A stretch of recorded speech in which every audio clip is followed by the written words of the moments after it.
إن الحمد لله نحمده ونستعينه ونستغفره ونعوذ بالله من شرور أنفسنا ومن سيئات أعمالنا. من يهده الله فلا مضل له ومن يضلله فلا هادي له. وأشهد أن لا إله إلا الله وحده لا شريك له. ونشهد أن سيدنا وسندنا وحبيبنا وحبيب طبيبنا وطبيب مولانا محمدا عبده ورسوله الذي أرسله بالحق بشيرا ونذيرا وداعيا إلى الله بإذنه وسراجا منيرا. فقد قال الله تبارك وتعالى في كلامه المجيد والفرقانه الحميد: فأعوذ بالله من الشيطان الرجيم. بسم الله الرحمن الرحيم. ألهاكم التكاثر حتى زرتم المقابر. كلا سوف تعلمون ثم كلا سوف تعلمون. كلا لو تعلمون علم اليقين لترون الجحيم ثم لترونها عين اليقين ثم لتسألن يومئذ عن النعيم. وقال الله سبحانه وتعالى في شان حبيبه: يا أيها الذين آمنوا صلوا عليه وسلموا تسليما. درود إبراهيم پڑھی: اللهم صل على محمد وعلى آل محمد كما صليت على إبراهيم وعلى آل إبراهيم إنك حميد مجيد. اللهم بارك على محمد وعلى آل محمد كما باركت على إبراهيم وعلى آل إبراهيم إنك حميد مجيد. মহান বাড়ি তাআলার দরবারে লাখো কোটি শুকরিয়া ও সুজুদ পেশ করছি যেই মহান মুনিব আমাদের সকলকে জুমার ফরজ বিধান পালনের উদ্দেশ্যে মসজিদে এসে বসার তৌফিক দিয়েছেন। তিনি আলোচনা শোনার এবং করার যে মহান মনিব আমাদের সকলকে তৌফিক দিলেন, সেই মহান মনিবের দরবারে আমরা শুকরিয়া জ্ঞাপন করছি। সকলে বলছি আলহামদুলিল্লাহ। প্রিয় হাজিরিন, আমি আপনাদের সামনে কোরআনুল কারীমের 102 নম্বর সূরা সূরাতুত তাকাসুর পাঠ করেছি। আল্লাহ রাব্বুল আলামিন যেন এই সূরা তাকাসুরের আলোকে কিছু গুরুত্বপূর্ণ উপদেশমূলক ভালো কথা বলার তৌফিক দিক। সকলে বলে আমিন। প্রিয় হাজিরিন, মানুষের কাছে সময় খুবই মূল্যবান একটা জিনিস। যে যত বেশি সময়কে মূল্যায়ন করতে পেরেছে তার জীবন তত বেশি সফলতায় পর্যবেসিত হয়েছে। যে তার জীবনের সময়কে অপচয় করেছে সে তত বেশি ক্ষতিগ্রস্ত হয়েছে। আল্লাহ রাব্বুল আলামিন এই সময় নিয়ে কোরআনুল কারীমের ভিতরে পূর্ণাঙ্গ একটা সূরা অবতীর্ণ করেছেন। ওয়াল আসরি ইন্নাল ইনসানা লাফি খুসরিন ইল্লাল্লাযীনা আমানু ওয়া আমিলুস সলিহাত ওয়া তাওয়াসাউ বিল হক ওয়া তাওয়াসাউ বিস সাবর। ওয়াল আসরি অর্থাৎ আল্লাহ সুবহানাহু ওয়া তাআলা নিজেই সময়ের শপথ করতেছেন। শপথ সময়ের, আসর অর্থাৎ শেষ সময়ের কসম। আমরা আসরের নামাজ পড়ি দিনের শেষ বেলায় এসে, অর্থাৎ দিনের শেষ প্রান্তে এসে যে আসর নামাজ পড়ি, এই আসর আর আল আসর একই অর্থে। সময়ের, যুগের, কালের, মহাকালের শপথ করে আল্লাহ রাব্বুল আলামিন বলতেছেন ইন্নাল ইনসানা লাফি খুসরিন। মানুষ ক্ষতিগ্রস্তের ভিতরে, ক্ষতির মধ্যে নিমজ্জিত রয়েছে। কিছু শর্ত সেখানে আল্লাহ রাব্বুল আলামিন জুড়ে দিয়েছেন ইল্লাল্লাযিনা আমানু, কিন্তু যারা ঈমান এনেছে, বিশ্বাস স্থাপন করেছে, আমিলুস সালিহাত, আমলে সালেহ করেছে, ওয়াতাওয়াসাউ বিল হক ওয়াতাওয়াসাউ বিস সবর, যারা সত্য এবং ধৈর্য ধরে, এই গুণাবলী লোক ব্যতীত সমস্ত মানুষ, পৃথিবীর কোটি কোটি মানুষ সবাই ক্ষতির মধ্যে নিমজ্জিত রয়েছে। দেখেন মানুষ কিভাবে ক্ষতির ভিতর নিমজ্জিত রয়েছে যদি সেইটা বিশ্লেষণ করা হয়। কোনো ব্যক্তি অচেতন অবস্থায় বা ঘুমন্ত অবস্থায় সে স্বপ্ন দেখতেছে, স্বপ্নে সে বিলাসবহুল বাড়িতে বসবাস করছে, অনেক দামি গাড়িতে চড়ে সে ভ্রমণে বেরিয়েছে। এমতো অবস্থায় সে ঘুমের ভিতরে অচেতন অবস্থায় সে স্বপ্ন দেখতেছে যে সে পানির ভিতর ডুবে যাচ্ছে। এই ব্যক্তি ঘুমন্ত অবস্থায় স্বপ্ন দেখে অথবা অচেতন অবস্থায় যখন এরকম স্বপ্ন দেখে যে সে পানির ভিতর ডুবে যাচ্ছে, এই ব্যক্তির সর্বপ্রথম কাজ কি বলেন? তার এই ঘুম ভাঙা বা অচেতন অবস্থা থেকে কেটে ওঠা। কথা ঠিক না? যদি সে অচেতন অবস্থায় নাই ওঠে, ঘুম যদি নাই ভাঙে, তাহলে সে তো তলিয়েই যাবে, অতল গহ্বরে সে হারিয়েই যাবে। তাহলে সর্বপ্রথম ওই ব্যক্তির উচিত এবং প্রয়োজন, গুরুত্বপূর্ণ বিষয় হচ্ছেন তার ঘুম ভাঙা, তার ওই অচেতন অবস্থা থেকে জেগে ওঠা, জাগ্রত হওয়া। এবং সেটা কি দেরিতে নাকি তৎক্ষণাৎ? কখন? যদি তৎক্ষণাৎ সে জাগ্রত না হয় তাহলে সে পানির ভিতর ডুবেই যাবে। বাস্তবিক অর্থ যদি ধরি যে কেউ পানির ভিতর ডুবে যাচ্ছে, সে ঘুমন্ত অবস্থায় সে পানির ভিতর ডুবে যাচ্ছে, তো ওই ব্যক্তির সর্বপ্রথম উচিত কি? তার ঘুম থেকে ভাঙা, এবং সেটা দেরিতে নয়, তৎক্ষণাৎ তার ঘুম ভাঙা, তা না হলে সে পানির ভিতর ডুবে মারাই যাবে। কথা সত্য না? আল্লাহ রাব্বুল আলামিন এখানে ওই আল আসরি দিয়ে বুঝিয়েছেন যে পৃথিবীর মানুষ এরকম ভাবে ঘুমিয়ে আছে, বুঝতে পারতেছে না যে এর পরে যে কি ক্ষতিগ্রস্তর ভিতরে সে পড়বে, কত সমস্যার ভিতরে যে সে আছে, এটা সে বুঝতেছে না। পৃথিবীতে সে কেমন একজন ঘুমন্ত মানুষের মতো ঘুমিয়ে আছে। ওয়াল আসরি ইন্নাল ইনসানা লাফি খুসর, সে তার ঘুমানোর কারণে সে যদি এভাবে ঘুমিয়েই থাকে তাহলে সে ক্ষতির ভিতরে নিমজ্জিত হয়ে যাবে, ক্ষতির ভিতরে লিপ্ত হবে। ঠিক ওই ঘুমন্ত ব্যক্তির যেরকম ভাবে ঘুম ভাঙা খুব জরুরি, প্রত্যেকটা জাগ্রত মানুষের যেই ভুলের ভিতরে আছে, যেই এই চাকচিক্যময় জীবনের ভিতরে আছে, এই ভুল থেকে তাদের ভুল ভেঙে সঠিক দিকে আসাটাও ওরকম ভাবে জরুরি। ওয়াল আসরি ইন্নাল ইনসানা লাফি খুসর, এইজন্য আল্লাহ রাব্বুল আলামিন বলতেছেন ওই ঘুমন্ত ব্যক্তির ডুবে যাওয়ার থেকে তৎক্ষণাৎ যেরকম ভাবে তার জাগ্রত হওয়া, এটা কখনো টাইম নেওয়া যাবে না, খুব দ্রুত তাকে জাগ্রত হতে হবে, তার অচেতন থেকে ঘুম ভাঙতে হবে, তাহলেই সে বাঁচতে পারবে।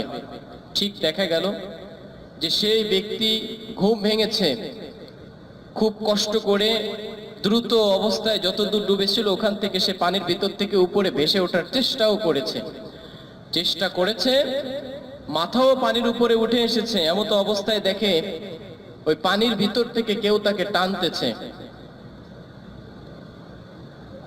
যখন সে জীবিত অবস্থায় পানির থেকে ওঠার চেষ্টা করছে এবং উঠেও গিয়েছে, মাথা তার পানির উপরে উঠে গিয়েছে, সেই সময় টের পাচ্ছে সে পানির নিচের থেকে তার পায়ে কেমন যেন শিকল লাগানো আছে, সেই শিকল দিয়ে আরেকজন পানির তলে তাকে টানতেছে। দেখা গেল তার ভাই তার সঙ্গে ঘুমিয়েছিল, সেও পানির ভিতরে রয়েছে, সে উপরে উঠতে চাচ্ছে, আর তার ভাই তাকে পানির নিচেই টেনে নিয়ে যাচ্ছে। সে যদি তার ভাইকে বলে, ভাই আমরা এরকম পানির ভিতর ডুবে যাচ্ছি, তুমি দ্রুত ওঠো, তা না হলে আমরা মারা যাব, ওই ভাই যদি বলে, আরে ধাত, কোনো ব্যাপার না, সমস্যা নাই, ঠিক হয়ে যাবে, তুই আমার কাছে চলে আয়, তাহলে এই উপরের ভাই কি এটা মানবে? কথা বলেন, মানবে নাকি? বরঞ্চ ওই ঘুমন্ত ভাইকে, যে বুঝতে পারতেছে না, তাকে পানির থেকে দ্রুত টেনে তোলার চেষ্টা করবে। আমার আপনার অবস্থা পরিস্থিতি আজকে এমন হয়েছে যে আমি আপনি জাগতে চাইলেও আমার সন্তান, আমার স্ত্রী, আমার পরিবার, আমার পরিজন, আমার মর্যাদা, আমার অহমিকা, আমার নেতৃত্ব, আমার নেতাগিরি, এই জিনিসগুলোতে পিছন থেকে টানতে আছে। আরে তুমি নামাজ পড়বা, দাড়ি টুপি রাখবা, তোমার তো কেউ নেতা হিসাবে মানবেই না। ওই ভাইয়ের মতো যে ব্যক্তি বাঁচার চেষ্টা করতেছে, কিন্তু তার এই পিছনের যে সমস্যা, সন্তানে টেনে ধরতেছে, সন্তানের জন্য সে অবৈধ পথে, অন্যায় পথে পা বাড়াচ্ছে, স্ত্রীর বিলাসবহুল জীবনযাপনের জন্য বৈধ অবৈধ যে কোনো রাস্তায় সে তার টাকা ইনকাম করা শুরু করতেছে।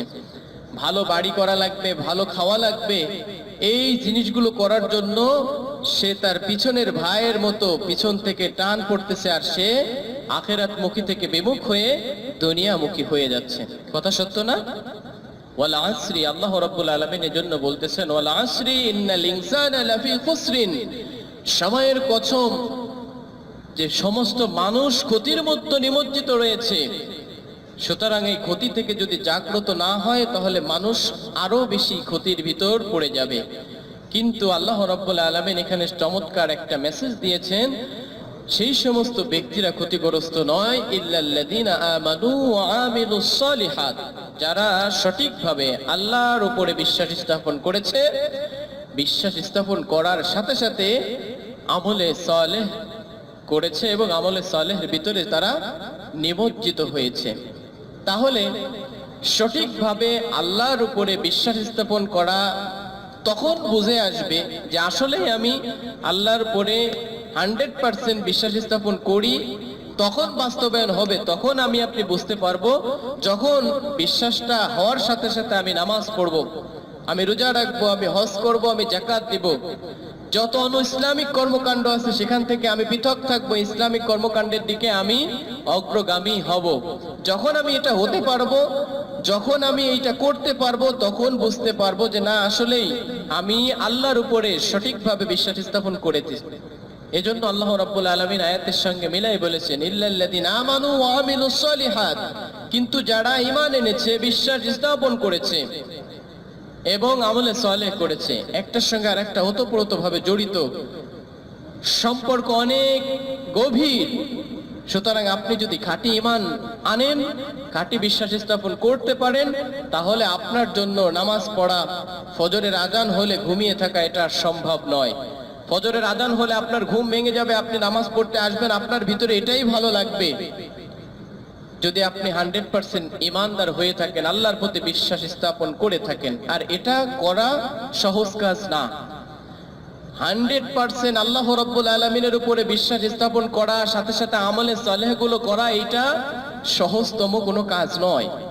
এটা একটা মুজাহাদা, এটা একটা পরিশ্রম, এটা একটা মানে কি বলে চেষ্টা এবং প্রচেষ্টার ব্যাপার। এটা কোনো হাস্যকর ব্যাপার নয়, এটা কোনো সহজ বিষয় নয়। হ্যাঁ, সহজ তাদের জন্য যারা এই আমল করতে করতে অভ্যস্ত, যারা নামাজে দাঁড়ালে চোখের পানি চলে আসে, নামাজে দাঁড়াইলে আল্লাহকে পর্যন্ত দেখতে পারে, সেই সমস্ত ব্যক্তিদের জন্য এগুলো করা সহজ।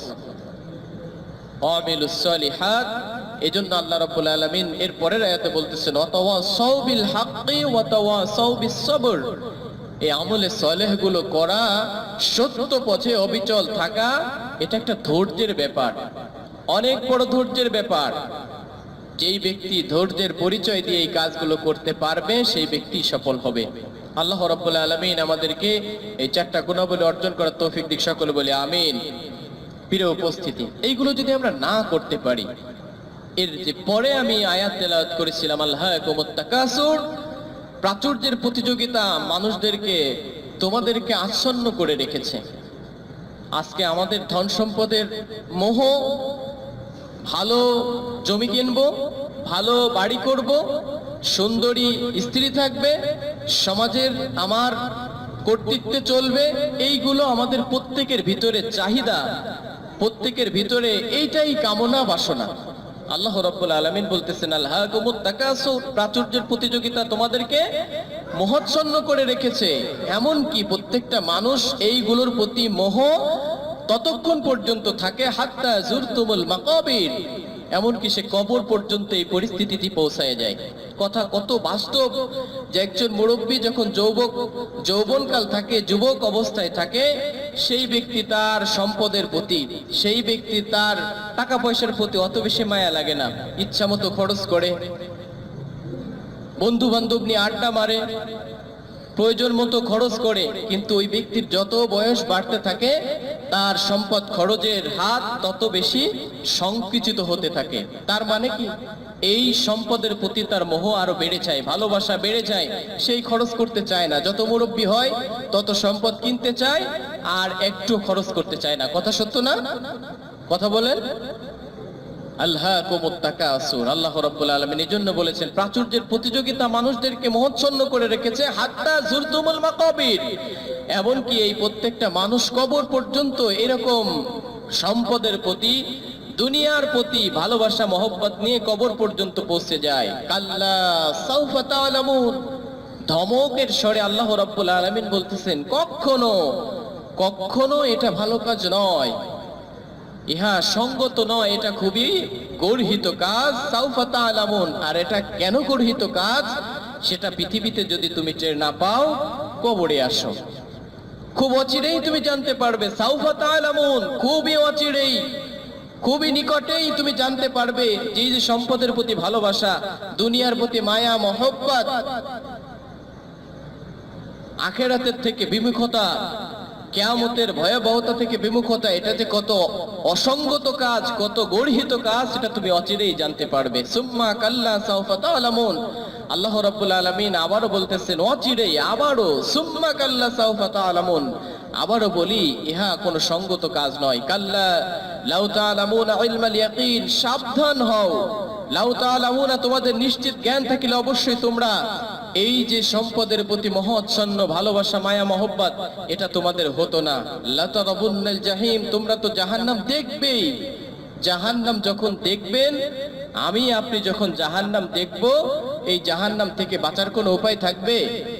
কথা বলেন, থাকবে নাকি? থাকবে না। সুতরাং এই জাহান্নামের সামনে যাতে না যেতে হয়, সম্পদের মায়া থাকেন, কোনো সমস্যা নাই, তার সঙ্গে আপনার আল্লাহর প্রতি ভালোবাসা, নামাজের প্রতি ভালোবাসা, ইসলামিক বিধানের প্রতি ভালোবাসা, ইসলামিক কর্মকাণ্ডের প্রতি ভালোবাসা আপনার থাকতে হবে। যদি এটা না থাকে, ইসলামের প্রতি আপনার শুধু গা চুলকানি থাকে, শুধু নামাজ পড়লেন আর মনে করলেন আমি পারফেক্ট মুসলমান হয়ে গেছি, না, হতে পারেননি। এজন্য আল্লাহ রাব্বুল আলামিন যে আয়াত আমি পূর্বে বলেছি, ওয়াল আসরি ইন্নাল ইনসানা লাফি খুসরিন ইল্লাল্লাযীনা আমানু ওয়া আমিলুস সলিহাত, 100% যেই ব্যক্তি বিশ্বাস স্থাপন করবে সেই ব্যক্তি সহজ আমলগুলো, প্রত্যেকটা আমলগুলো সে করতে পারবে। আর যতক্ষণ পর্যন্ত আপনি প্রত্যেকটা আমল সঠিকভাবে 100% করতে পারছেন না, ততক্ষণ পর্যন্ত আপনি একজন 100% ঈমানওয়ালা ব্যক্তি হতে পারছেন না। প্রিয় উপস্থিতি, এজন্য এই আয়াত থেকে সূক্ষ্ম কথা, সূক্ষ্ম জ্ঞান নিয়ে আমাদের শিক্ষা নিতে হবে। ওয়াজ খালি শুনে গেলাম আর সারা জীবন কোনো আমল করলাম না, তাহলে এই ওয়াজ শোনার কোনো মানে হবে না। আল্লাহ রাব্বুল আলামিন এখানে বলেছেন যে সম্পদের প্রতি যে মহচ্ছন্ন ভালোবাসা, এটা থাকা চলবে না। সাহাবী আজমাইনদের ঘটনা দেখলে বুঝে আসে যে সাহাবী আজমাইনরা কত সেনসিটিভ ছিলেন, ইসলামিক কর্মকাণ্ডের প্রতি তাদের মায়া মহব্বত, দরদ কেমন ছিল।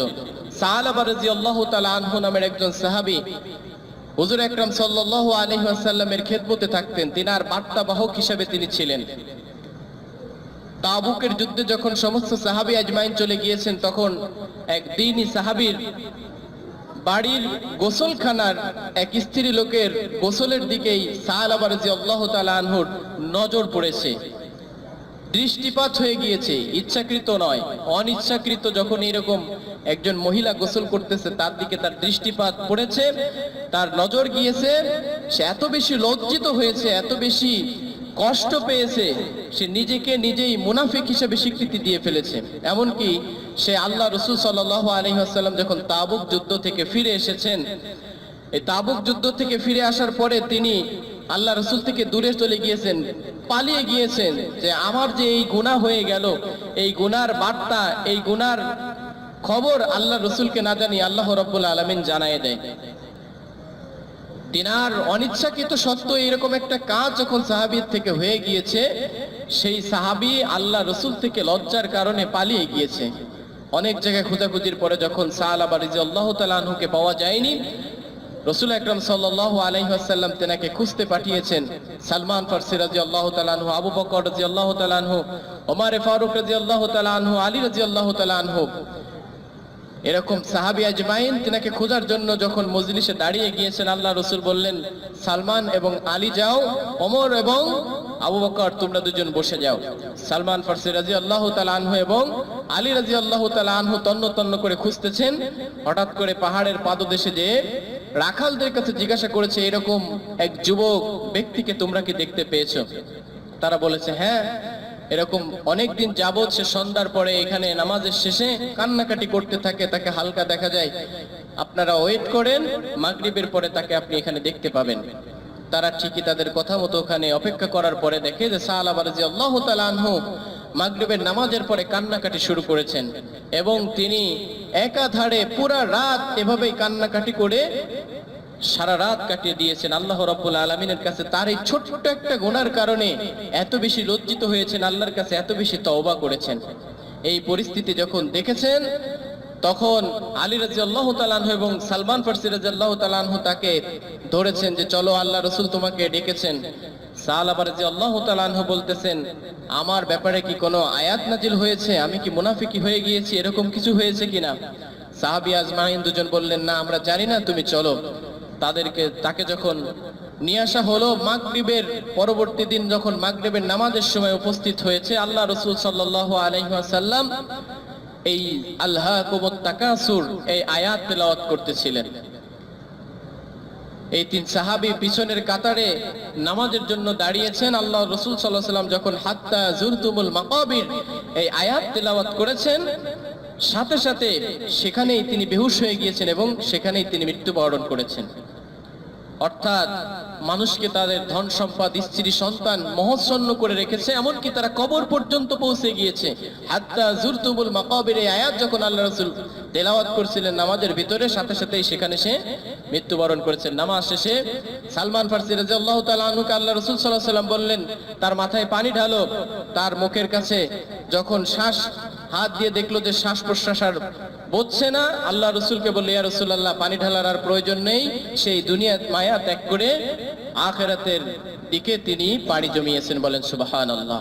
প্রিয় উপস্থিতি, এই সালমান ফারসি এই সাহাবা রাদিয়াল্লাহু তাআলা আনহুর এই তওবা আল্লাহ রাব্বুল আলামিনের কাছে এত বেশি পছন্দ হয়েছিল, এত বেশি ভালো লেগেছিল যে তেনাকে যখন দাফন কাফনের ব্যবস্থা শেষে জানাজা আল্লাহ রসুল নিজেই পড়ালেন এবং যখন জানাজার তেনার লাশ খাটিয়ে বহন করে কবরের দিকে জান্নাতুল বাকিতে নিয়ে যাওয়া হচ্ছিল, আল্লাহ রসুল সাল্লাল্লাহু আলাইহি ওয়াসাল্লাম পরিপূর্ণ পার তালু দিয়ে জমিন স্পর্শ করেননি।